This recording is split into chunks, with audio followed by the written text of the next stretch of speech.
Week two class of our time spent together in organizational assessment and cultural review. This week you'll be reviewing two case studies. Study them carefully, give feedback on. There's a number of questions. Be sure to respond to each one of the questions regarding the basic culture, as you're discovering already, if you didn't already know. Organizations have personalities just like people do.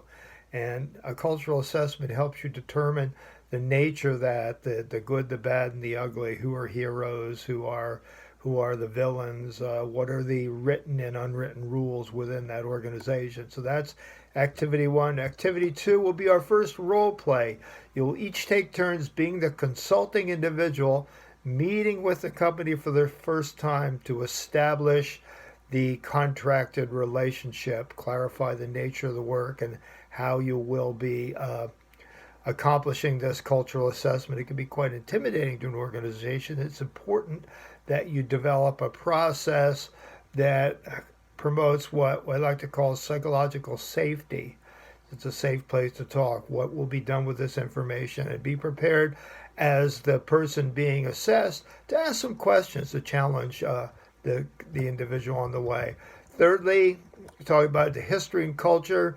Identify two companies and do some research on them. Then report on their history, their startup, what they were like, how they've changed over the course of time.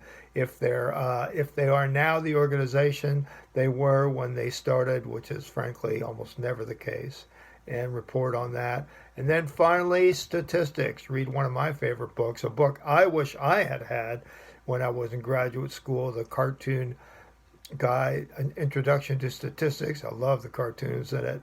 Now, rest assured, you do not have to be a statistical expert. If you are one, perhaps you can help me with my doctoral work. That would be nice.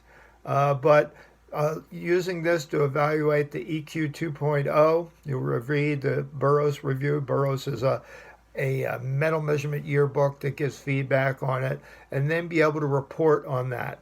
Imagine as if I was an individual that you then do virtually nothing about the statistical process, and provide the detail you need to answer these questions regarding that. Once again, you do not have to be a statistical expert, but you need to have a working knowledge of statistical processes and the nomenclature so that you can clarify that in a way that is business friendly.